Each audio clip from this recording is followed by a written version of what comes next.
Hello everyone. Welcome back to the SP Learning Labs Java programming course.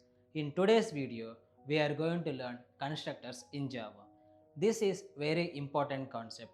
We will understand what is a constructor, why it is used, different types of constructors and common mistakes. Constructors helps us initialize objects automatically. Let's get started. In the previous video, we learned about class and object. We created objects and assigned values manually. But here is a question. Every time we create an object, should we assign values manually? Is there a better way to set values automatically? Now think about this. When you buy a new phone, the moment you switch it on, it already has some default setup like language, time, and basic settings. You did not set everything manually, it is already initialized. Things are ready the moment you start using them. So, what is constructor? Same concept in Java. When we create an object, we want that object to have some values right from the beginning. Instead of setting values manually, we can do it automatically using a constructor. So a constructor is a special method used to initialize an object by setting its values. It has same name as class and it does not have any return type, not even void, and it runs automatically when object is created. Constructor has no return type and runs automatically when object is created. Types of constructors. In Java, we mainly have two types of constructors, default constructor and parameterized constructor. First, default constructor. A default constructor does not have any parameters. That means we are not passing any values. So object is created with default setup. Next, parameterized constructor. A parameterized constructor takes parameters. Parameters means variables used to receive values. In simple words, we pass values while creating object and those values are stored using variables. So objects get values immediately at the time of creation. Parameters are variables that takes values during object creation. Now let's understand this with code. Now let's create a sub package under this com.spell.oops concepts.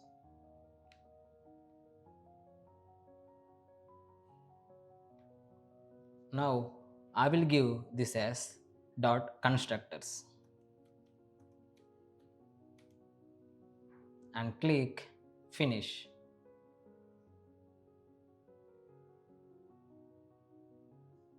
Now inside this constructor I will create a class.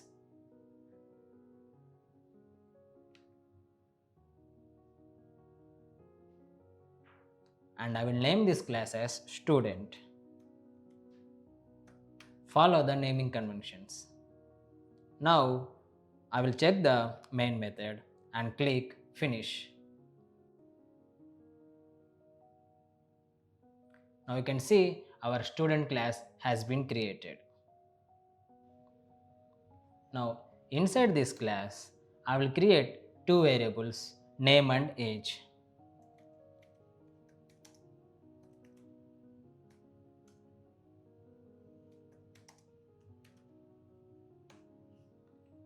So these are variables.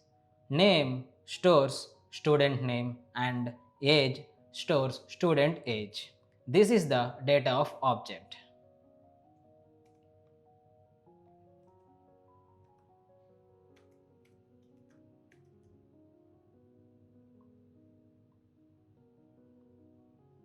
Now let's try to create default constructor.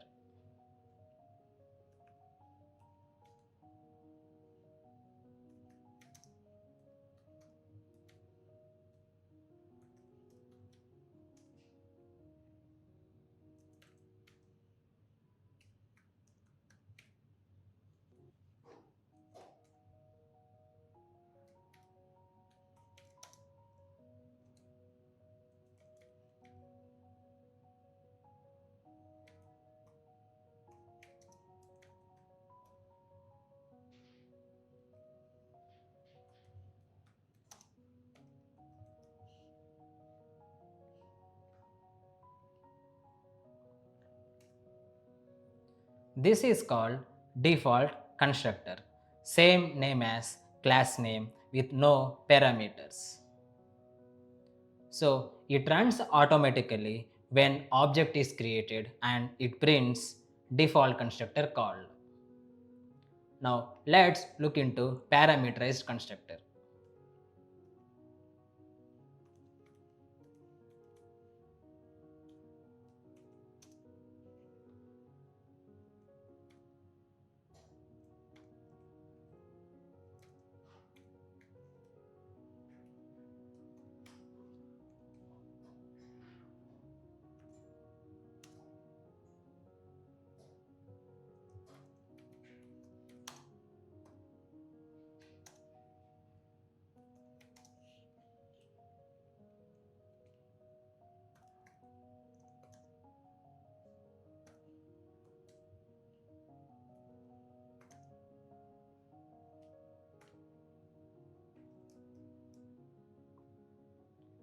This is parameterized constructor.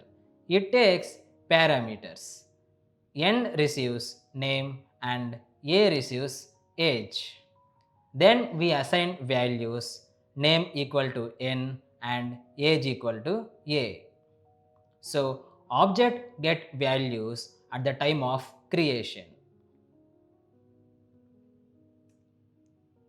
Now let's create a display method.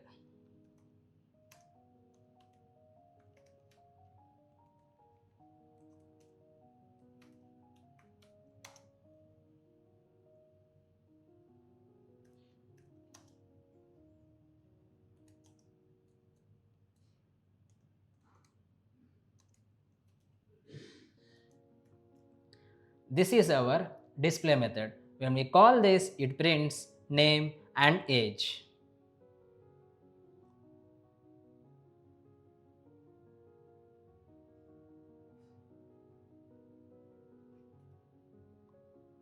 Now inside this main method, let's create object for student.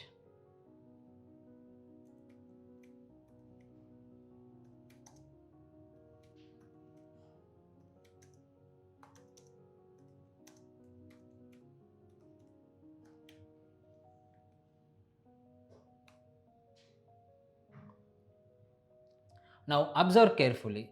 We are creating object for student and this one is the reference which is an identifier student. We are creating object for student. So the moment object is created, default constructor is called automatically because of this. So output will be default constructor called. Now let's create another object for student.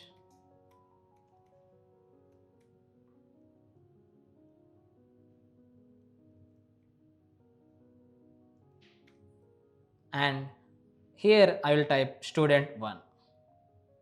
Now we have created another object for student. This time we pass values.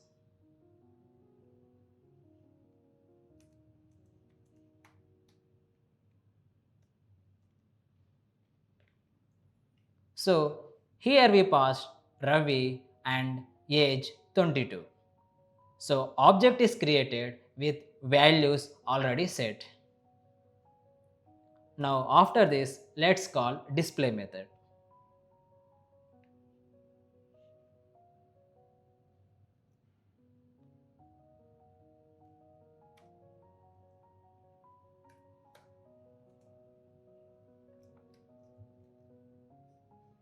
So now we call display method. It will print Ravi and with age 22.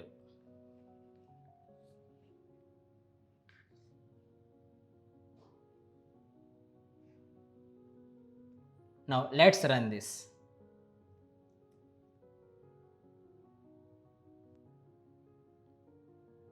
So overall what happens? First object is created. Constructor runs automatically and this default constructor called. Next, second object is created and parameterized constructor set values with Ravi, name and age 22. After that, we call display method and use the object. So object is created, constructor runs, values are set, then we use it. Now we understood how constructor work, but one important question is when actually constructor is called. When exactly constructor is called, and before object creation or after object creation or at the same time. Let's see this clearly. I will add some more print statements so we can observe the exact execution order.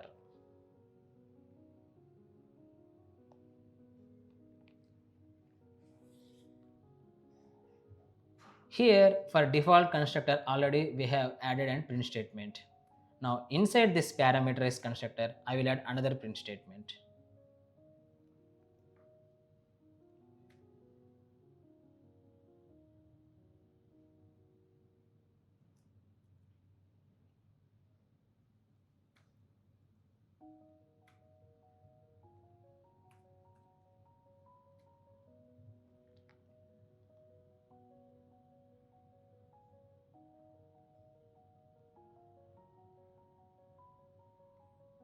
Now here in the main method at the starting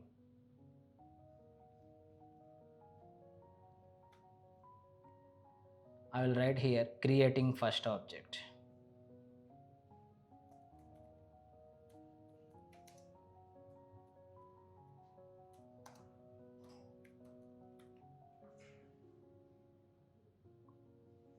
And after this I will use another print statement and I will write first object created.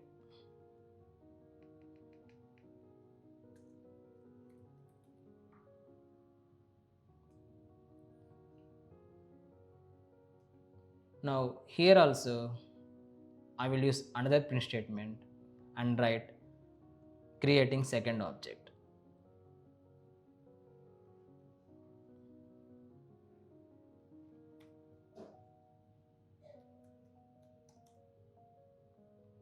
Now after this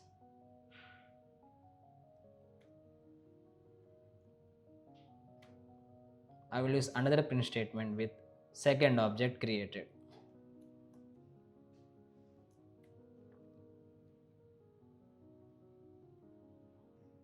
Now observe carefully. First it prints creating first object. Then this line runs. Here object is created. Immediately constructor is called.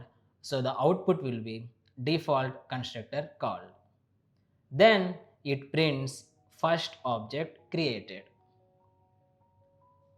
Next it will print creating second object.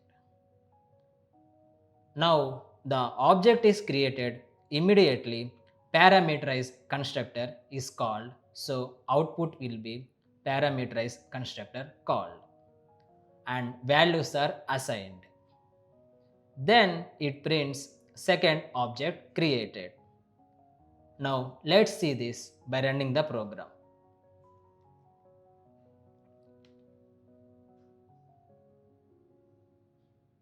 Output exactly what we have discussed. First it printed creating first object, then default constructor called, after that first object created, next creating second object and also parameterized constructor called, and after that second object created. So clearly we can understand the moment object is created, constructor runs automatically. We don't call constructor manually. So object creation and constructor execution happens together. So this is the code part related to constructors. Why it is important? Why constructors are important? Because they initialize objects, reduce manual work, improve code clarity. Constructor makes object creation easy and clean. Common mistakes. Some common mistakes are first thinking constructor is just a normal method. It is not. Constructors runs automatically. Methods need to be called. Next mistake, giving return type to constructor. Remember, constructor should not have any return type, not even void. Another mistake, constructor name not matching class name.